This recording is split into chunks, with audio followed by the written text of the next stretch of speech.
Nyonji Jimbo to the Yingmians on the Molam Jimbo Abjada Bagartan, Santu Shirmudo, Tumba Tuje Janla, Kipshan Sar.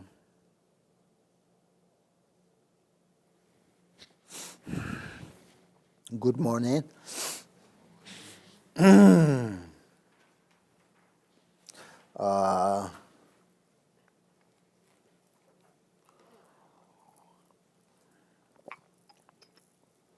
I'm going to teach you today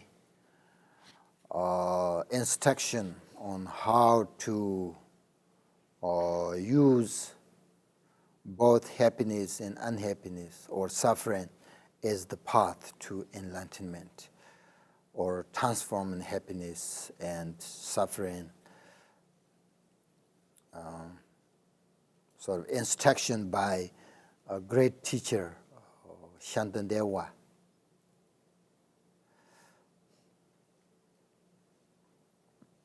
This is also mind training, teaching on Lojong Teaching.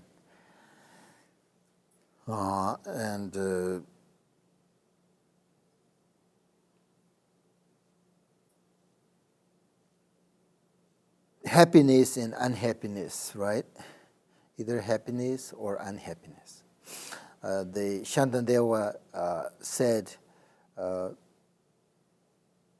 whenever we are sort of harmed by living beings or anything else, if we make a habit out of perceiving only the unpleasant, unhappiness, then when even the small sort of problem comes up, it will cause and make us suffer and unhappy more, in our mind a lot, right? This is because the nature of any perception or idea, be it happiness or unhappiness, it will grow stronger and stronger the more we sort of become accustomed to it, right? That's why it's difficult to eliminate all the afflictions, negative things. So I think it's very important. We need to know how to practice and how to use sort of these instructions in order to make our mind open and happy and freedom. So this is Lojong Teaching, and very important teaching from Shantandewa. The teaching of the Lojong path shows us that wisdom and enlightenment are found right within our emotions and right within our ordinary life and world. So when our minds are fully engaged in a positive attitude through the practice of Lojong or the mind training, our old negative habits will gradually sort of diminish, right? That's the nature. That's how we sort of diminish. So in Lojong Teaching, there are many, many methods how to use happiness and unhappiness as the path. But let's say first how to use suffering and unhappiness as the path to enlightenment. Now think about all the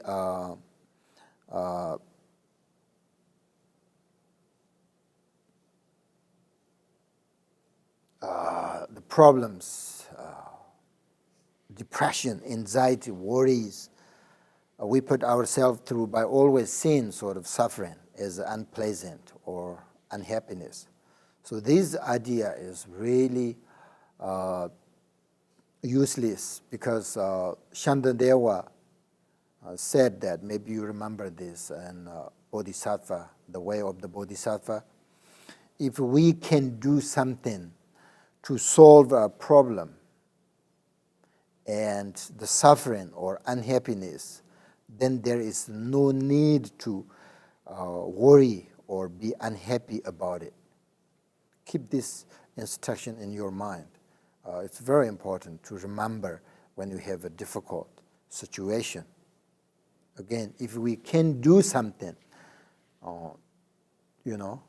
about our problem and change, and then there is no worry. There is no need, he said, there is no need to worry about it. And if we cannot do anything about the problem, the difficult situation, then it doesn't help us to worry or be unhappy about either. Two instructions. Keep in mind. So this is, I think this is a method that using our unhappy or suffering to understand how it is useless. If you always worry your unhappiness, your suffering, the difficult situation, this is useless idea, according to Shantadeva's instruction, because you should, if you have a difficult situation, you should try to solve that problem, right? If you can, then there is no need to worry about it. If you cannot, useless if you worry. That makes your mind more sort of unhappy and, suffer more. So don't think about it and, instead sort of put them in practice, and remember these instructions. I think very helpful. That's another one, and then another one is to, the idea or the how to put your suffering unhappiness transform, into your path. We should say, you should say yourself, as long as I wander and without any freedom in samsara, all these kind of sufferings are not something unjust. It is very nature of samsara, right? These sufferings, this difficult circumstance, situation is sort of a characteristic of samsara. This is good. This is the nature of this world. So you should learn and understand nature of samsara, nature of world. So then use your suffering or unhappy in order to turn your mind in renunciation. Another method. Okay?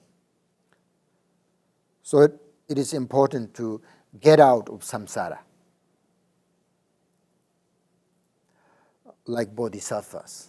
Bodhisattvas, their body, they live in samsara, but their mind is not in samsara. Which means think about renunciation. Renunciation. The renunciation in Tibetan means definitely go. Ngim means, renunciation, which means definitely go. Definitely go where? To enlightenment, liberation, So that means looking for the liberation all the time and turn your mind towards liberation and enlightenment, which means you have to meditate, you have to practice. So you should think that as long as you are in this world, this samsara, you are not free person, right? So practice renunciation, which means to understand the nature of samsara first, recognize the suffering first, and also your unhappiness, and using your suffering and unhappiness to turn in renunciation. This means you have to practice. which means do not let control your mind with unhappiness, with suffering, right? This is another method that using your suffering to train in renunciation, okay? Another method, according to Shantandewa, use your unhappiness as the path is you should think about the life after life, again and again. We are continually sort of plagued by this kind of unhappiness, right? And the only protection that can never fail us is the Buddha and Dharma. That's our protection. So it is on them that we must rely entirely. Whatever happens, we will never sort of renounce them, and we will practice of sort of taking refuge, which means to practice the Dharma. Taking refuge Buddha, taking refuge Dharma, which means practice Dharma. Dharma is come from Buddha. So first, these two are our protection. That's the only, I think, way to escape, from our suffering or unhappiness. This is another method that using our unhappiness, turn and taking refuge, we call it. If you believe Buddha, if you believe his teachings, which means Dharma, then you should take refuge, which means you should practice and follow his instructions, teachings, right? Like these methods are from Dharma. If you practice and follow these instructions, you can slowly diminish, right? And happiness, you will find out your happiness.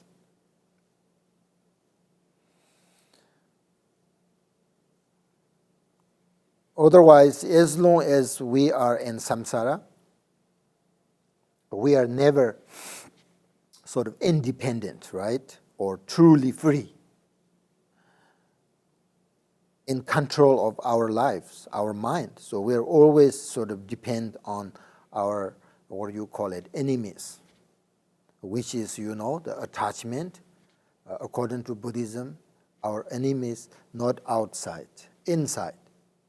So which is attachment, because this is enemy, because make us suffering.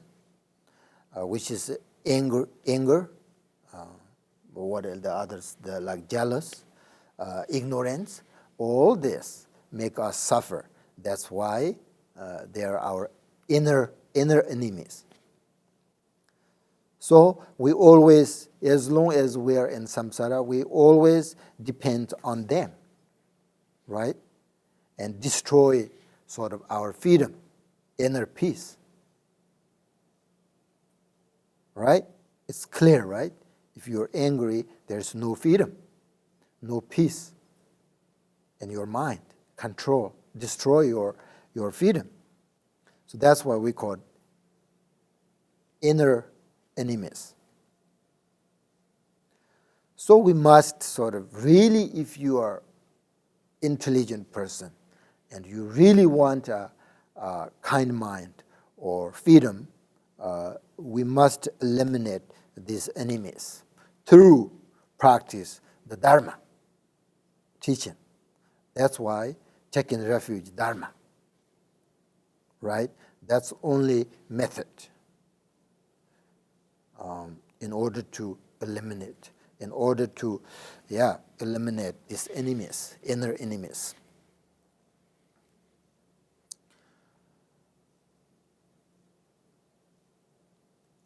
That's the only way, meditate, practice.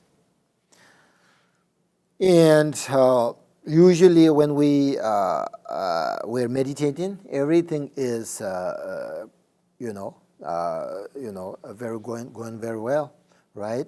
Our mind is sort of relaxed and peaceful, and there is no angry, right? And we are very comfortable, right?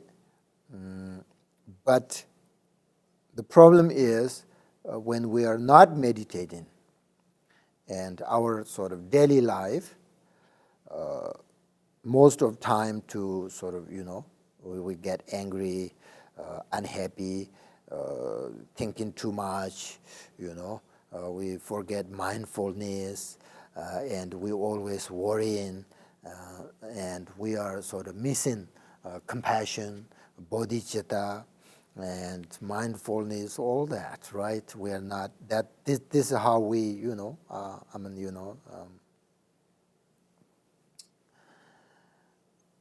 that kind of meditation is not so much helpful.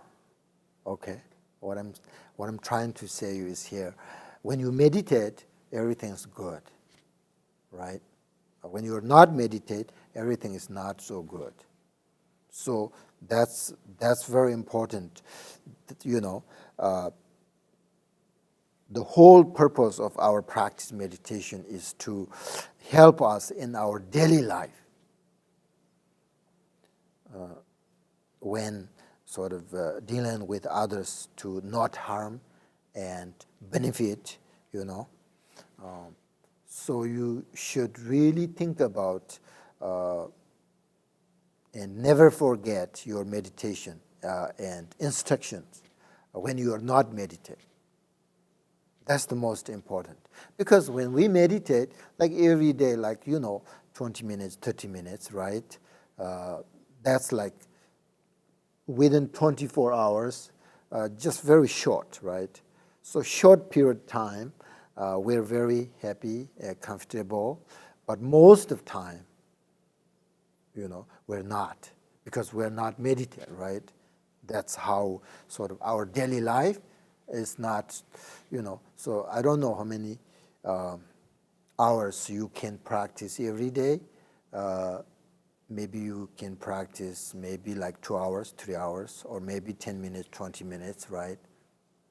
During the meditation time, very nice, but you need to bring that sort of experience and that attitude, bring into your daily life, which means you are not meditating.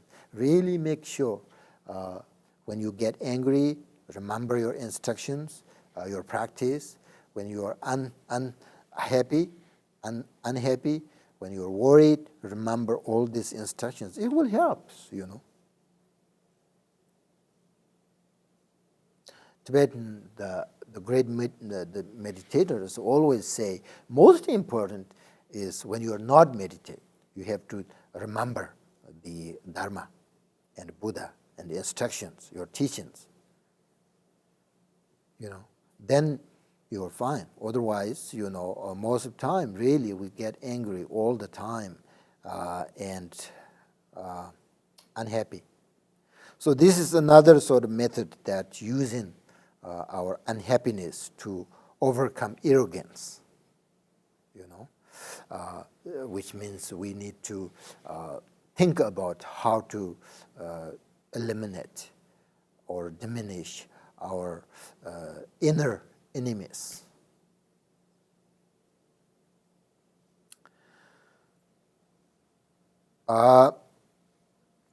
And another thing, remind yourself and realize all this suffering which we are going through come from nothing but harmful and negative actions, right? That is we call karma, right?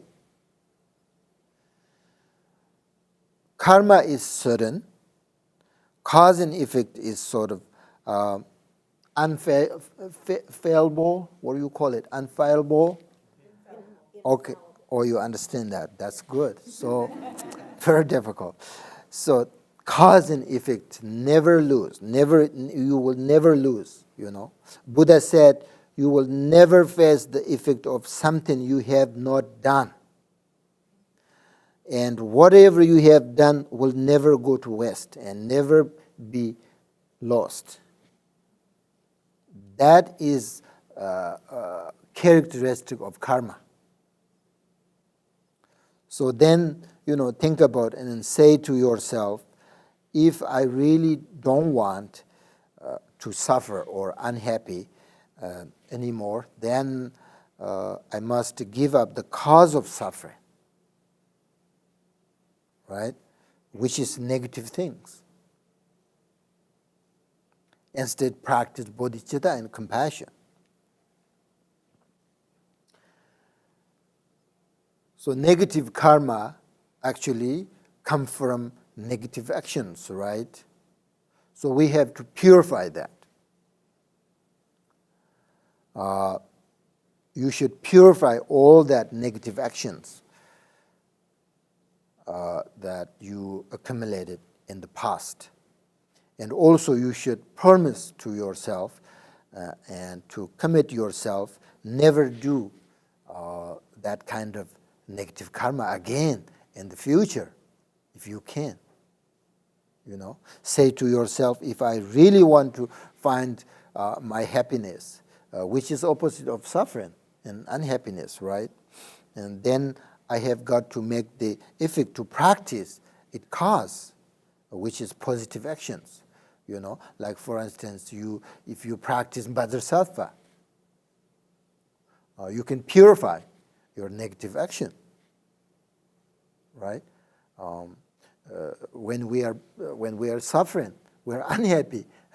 It's come from our negative karma, right? So that negative karma we have to purify through practice Buddha Dharma, through practice like bodhisattva. Bodhisattva practice is the best antidote and how to easily sort of, diminish and purify your negative actions.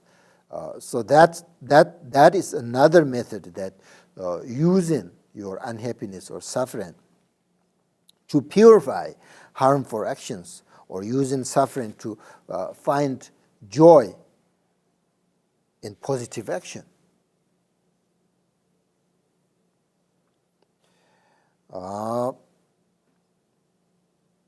And then, of course, another method is using suffering to train in compassion, right?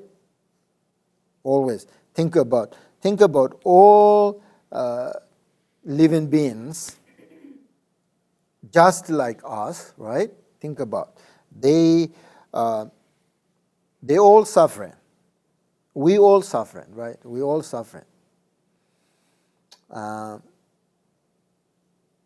Maybe there are more, even more, living beings suffering. We all same. We have to think also this. We all living beings all same. For example, whatever good or useful things we want for ourselves,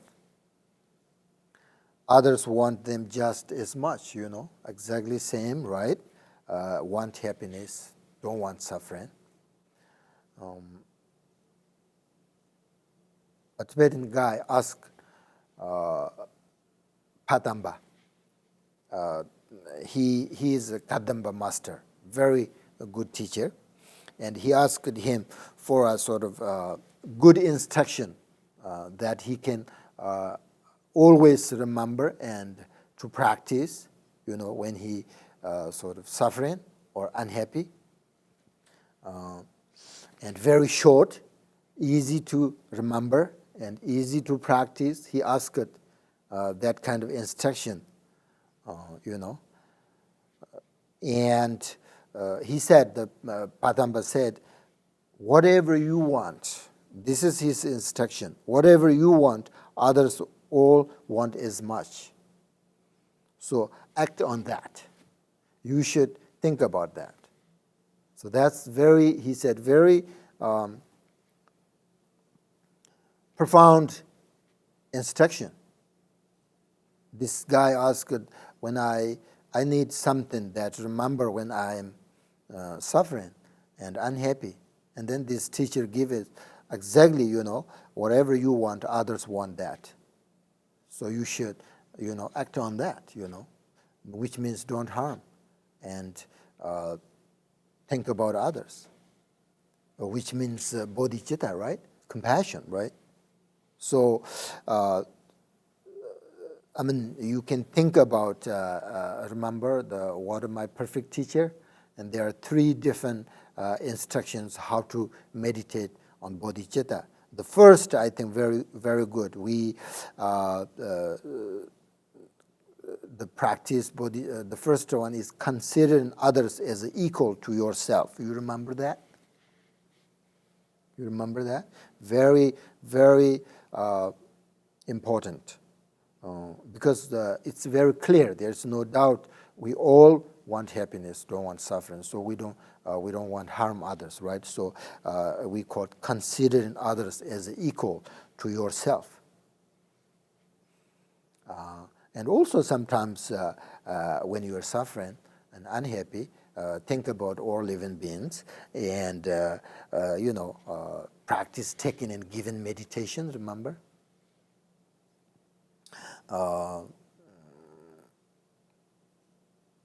That's very good. Last time Jeremy was very sick, right? And sort of we had an email back and forth a few times, and he finally he recognized that. Oh, I'm just fine. I just think when I think other living beings, they suffer more, and they, so compared my suffering is nothing compared than others. So I think that's really nice. I think I didn't tell him. That's good, but I thought it's really nice. When it's really difficult. When you are suffering, it's really difficult to think others, right? But that's we should, we should think when we are suffering. Then we should think more others, there is a teacher in Tibet, and he always say. So when we are talking about the renunciation, meditation on the renunciation is difficult, right? People are difficult to meditate on that. And then this teacher always, I hope you get sick, you get very, very sick, then you will see and you will understand the samsara, and then easy to practice renunciation. Which means when you are happy, and you're fine, it's difficult to practice on renunciation, right? When you're suffering, everything is difficult, then you understand the samsara and the renunciation. Easy to practice on renunciation, really. It's really true. When you get sick or you are suffering,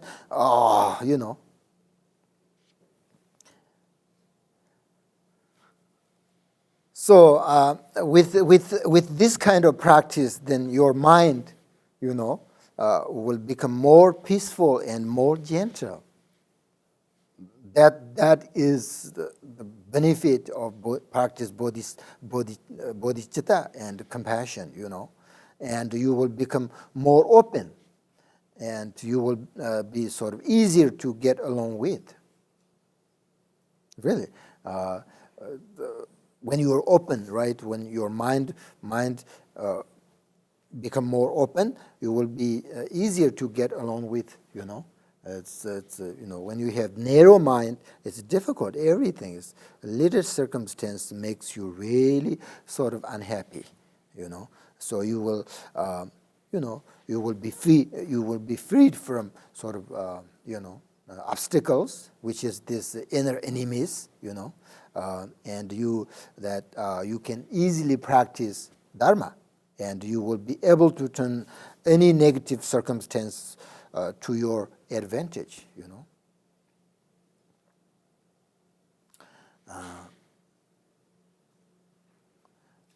Kadamba masters always say, if you are not unhappy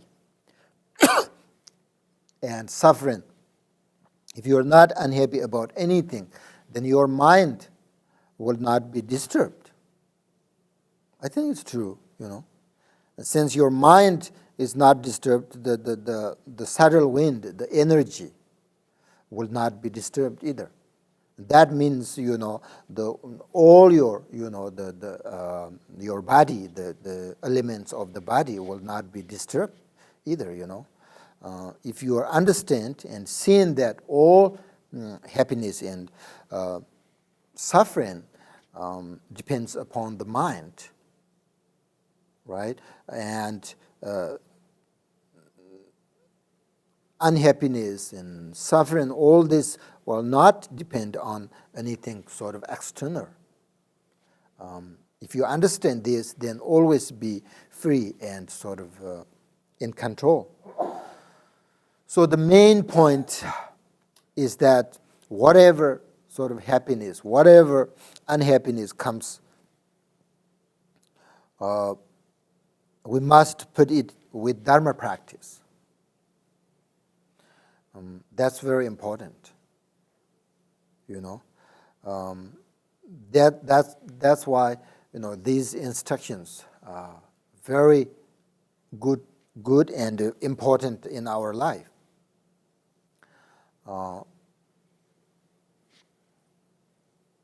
Both happiness and unhappiness, how to use this both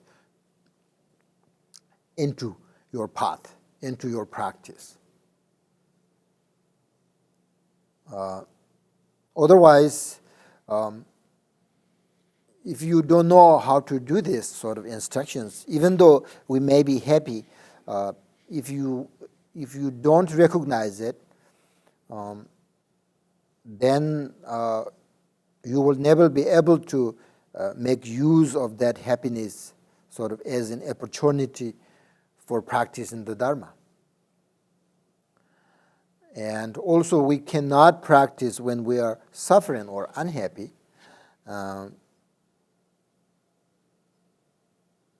Then also difficult to practice Dharma, right? So when you don't recognize your happiness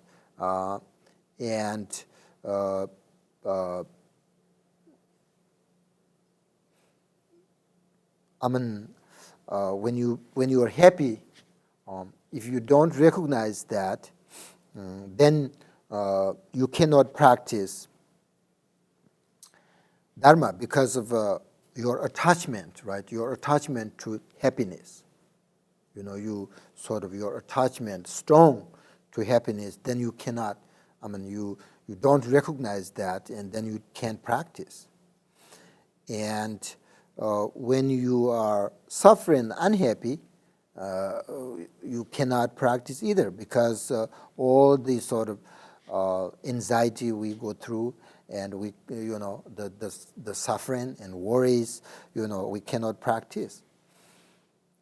So then there is no chance for, practicing Dharma at all. So I think that's why we should understand, doesn't matter we are happy or unhappy. We should use those, both the unhappy and happiness, practice, and as to put in our practice. That's why this Shantadeva's, instructions, very important. That's why for a practitioner, it is important to know how to use really both happiness and suffering as the path to enlightenment, or sometimes we call transform, right? Happiness and unhappiness into your practice. And if you do have this sort of instructions, then no matter where you live and whether you are happy or not, whatever you do, your mind will be happy, really, and peaceful, and whole your attitude will be pure. Like bodhisattvas.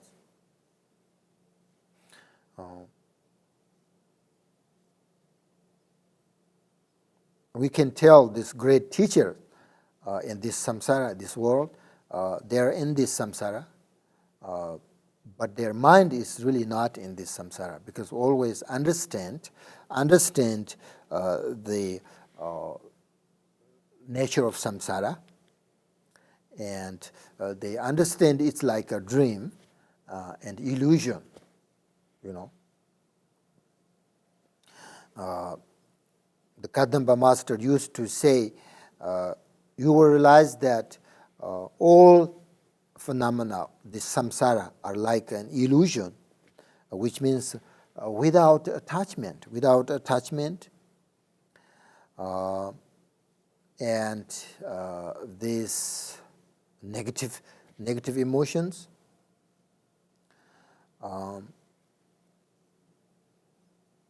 then you are free. Then easily you can help others. And easily you can understand others' situation.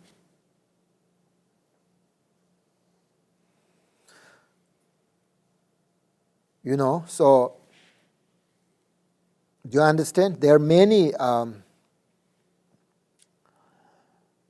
other ways of turning happiness into the path, into path, and using sort of suffering as the path according to Buddhism. But you know, I think these are very important.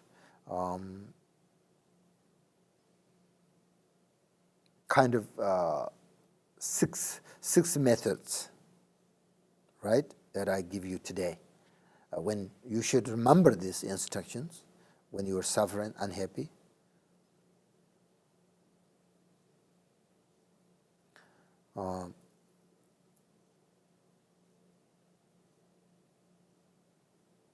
And how to use really both happiness and unhappiness, suffering, as the path.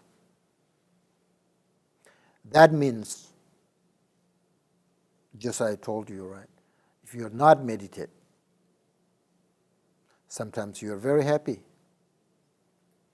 sometimes you're very suffering, unhappy.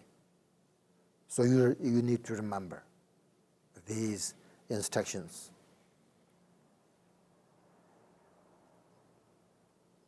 Then you are sort of, you are really practicing 24 hours. If you understand, if you remember these instructions and put them into practice, you don't have to sit and then think about it. But when you have this kind of, whatever you do, you should remember them. And that kind of you are really practicing, you know. Practice meditation doesn't mean you have to sit down and relax, and you have to have a sort of cushion and chair and have to, you know, peaceful room, or it doesn't mean, you know, practice meditation doesn't mean that. Even though you are meditate a peaceful area and just to relax, but inside your mind, you bring you lots of thoughts and you follow that. That means you are not meditating. You know, you are not meditating. Even though you are meditation room, but you are not meditating, right? And then you go to work or do other things, but still you remember these instructions and think about that. Means you are meditating. I mean, you are not sitting and you are not that area, but you are meditating. Meditation means, you know, always think about instructions, never lose your awareness, your mindfulness. That's the meditation, right? Whenever you go, eat, work, whatever, even though go to sleep, before you sleep, think about the instructions, and then you have a good sleep, and you are meditate. You know, meditation means never lose your mindfulness, and sort of never lose your Dharma teachings, Dharma practice.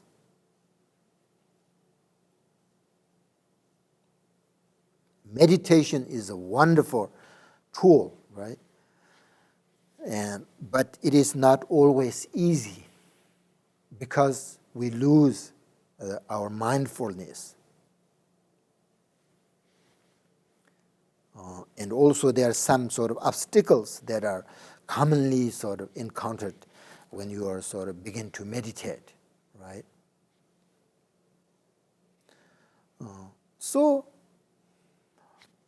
you should not push yourself too hard when you meditate,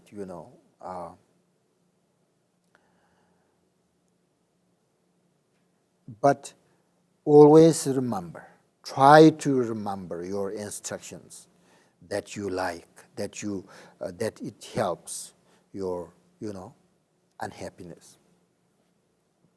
Usually, what happens is when we meditate, sort of half, for instance, 30 minutes, maybe like 15 minutes, no meditate, because of these thoughts and distracted, right? Maybe 15 minutes we are meditating because you concentrate and think about all, your mindfulness and all that. So it kind of mixed half and half, right, when you meditate. Not always perfect, but not always difficult. So when you meditate, we are not sort of intending to stop this sort of mental activity, but we are just not to try following the thoughts, right, and let them just come and go, right? Just I think when you meditate, sometimes people when they meditate, sort of push too much, too hard. You have to just relax and let them go, let them come, let them go. So there is a method, how to meditate. You push too hard yourself, it doesn't work.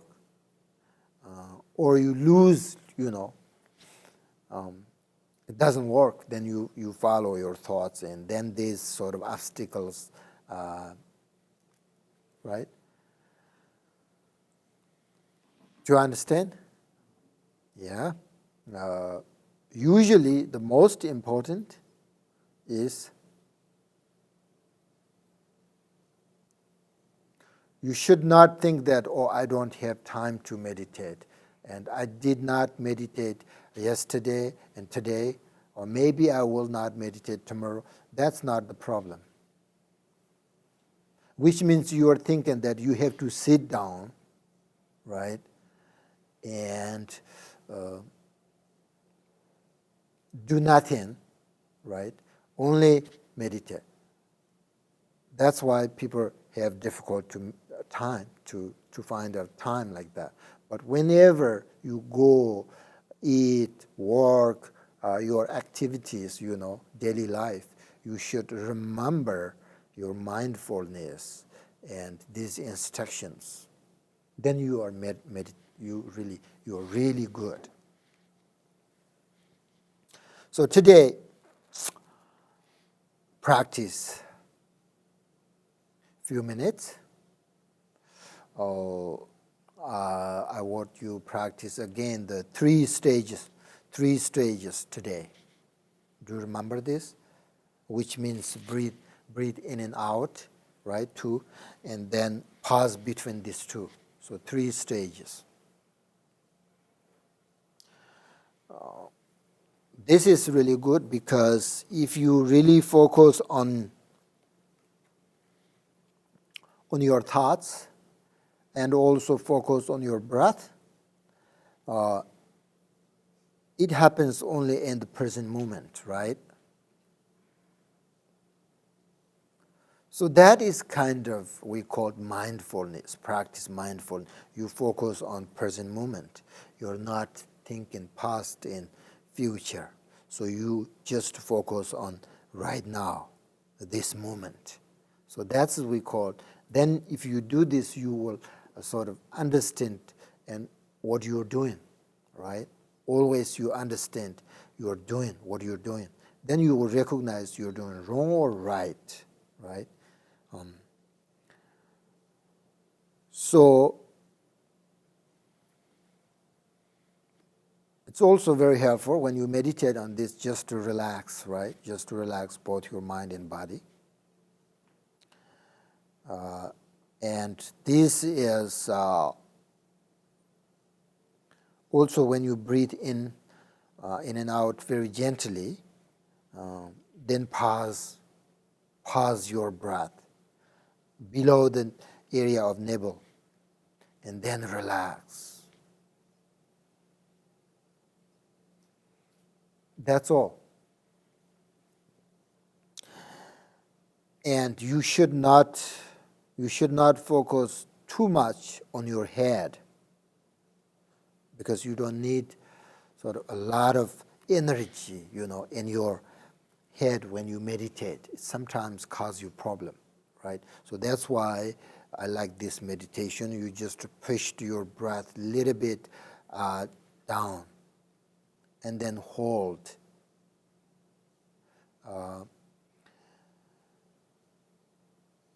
And when the breath remains in the body, and focus on that, and also focus on that little bit, and then also let your breath dissolve into your mind, which means you should look deeply into your nature. So when you breathe out gently, and then breathe in gently, and then pause, right? And then sort of dissolve your breath into your mind, which means you're not focused on your breath anymore. And then you should look deeply into your nature, and then just to meditate on that, relax, which means look deeply into your nature means do not follow the thoughts of the past or the future. And do not allow the attention to be carried away by sort of fantasy, sound, your physical sensation, or any other sort of distraction. Just to remain in the present moment. And with your whole sort of strength and focus on the mind and also on the breath, right?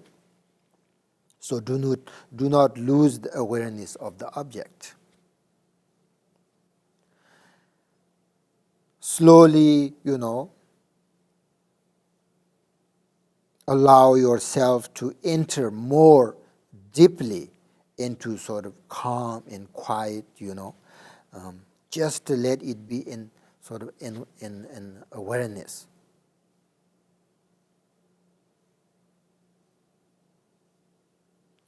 And you have to be careful not to sort of criticize or fight the mind, since it is normal to think, and hear the sounds and feel sensation, just to, let them be, and simply focus on the object and this sort of concentration. And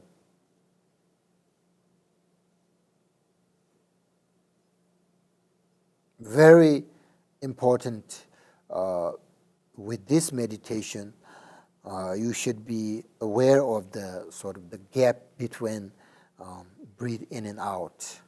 So this time, this is how you find the inner peace, right?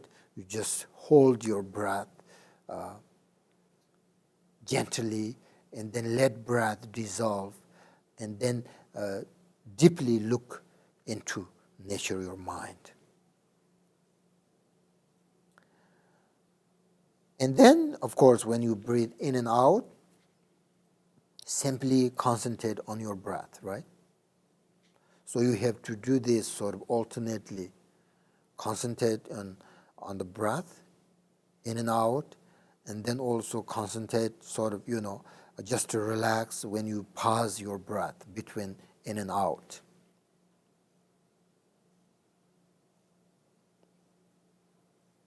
Because, when you pause your breath and just to relax and feel the breath, and also peacefulness, and recognize the true nature and experience of this peacefulness or calmness in between the two breaths.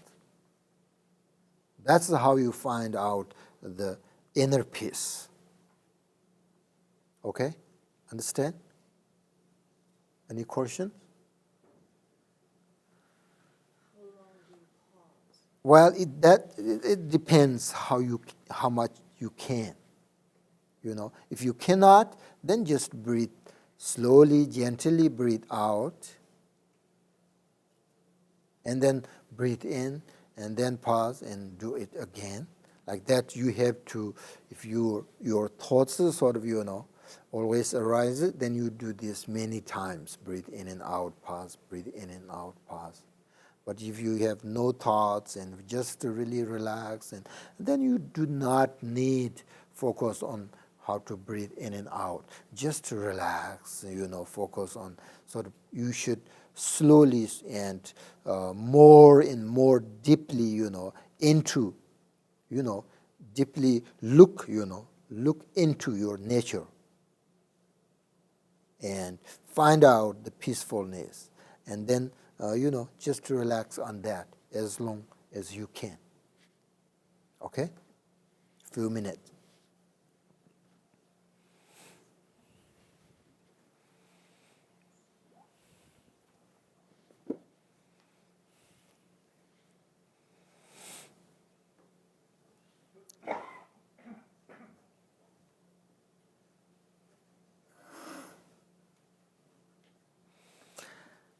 So just, relax both your mind and body, and your mind bring into your body. Deep breath. Sometimes deep breath helps you very calm, Few deep breaths.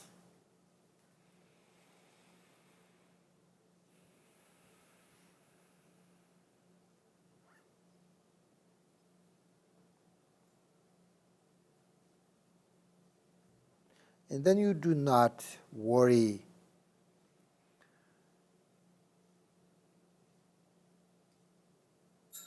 anything about your thoughts, past and future. Just, let them go, and do not follow your thoughts.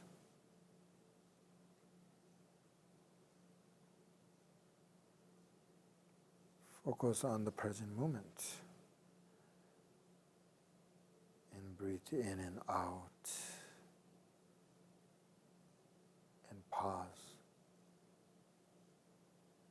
a few minutes.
I call three stages of meditation on breath. This is a very good one because, when you breathe in and out and then pause between these two, and then sometimes I do sort of let dissolve your breath in your mind, which means you don't have to visualize, okay, now my breath dissolve into my, you don't have to think, but just let it be. And then focus and look deeply into your nature, your mind, and then you will, three ways, you will find, if you're a beginner student, meditator, you will find the peacefulness.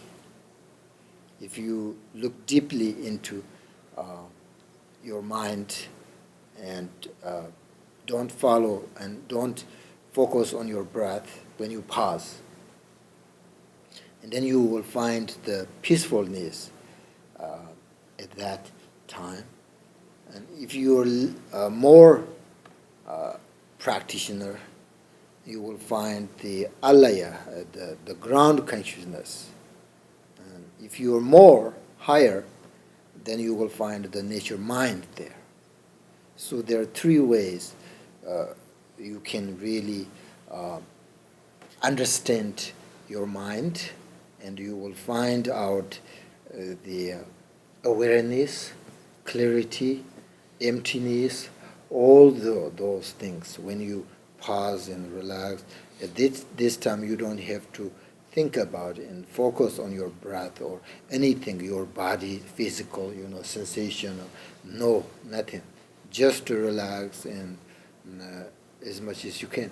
And then breathe gently out and then gently in. If you do this many times, there is no time to sort of arises your thoughts. There's no time.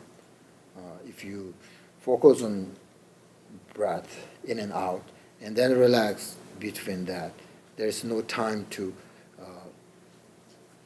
arise your thoughts. And then if you really do this more and more, sometimes our body sort of uncomfortable when you meditate, hurt your legs and something. That means you are not focused actually. Really you are not concentrated on your meditation.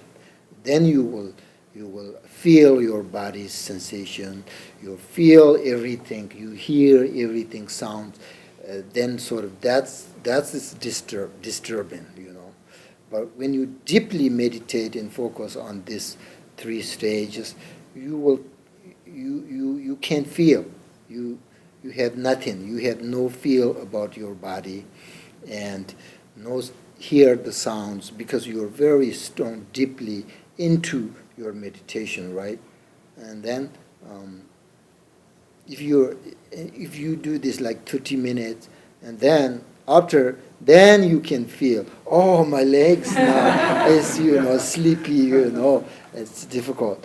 But when you meditate, even though like 1 minute you have feel your body, that sign shows that you're not really focused, you're not really concentrated deeply, not enough concentrate your meditation. But you will, slowly.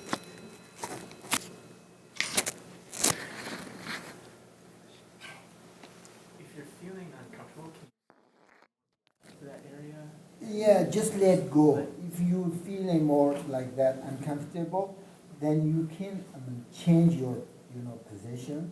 You can change a little bit and take a breath shortly, and then focus on your meditation. Or you can let go, which means concentrate deeply, and sort of relax, let your body relax, whatever. You don't have to, meditate on 7 postures if difficult. Just to, relax, let your body relax. And maybe sometimes you have to take a break and then just,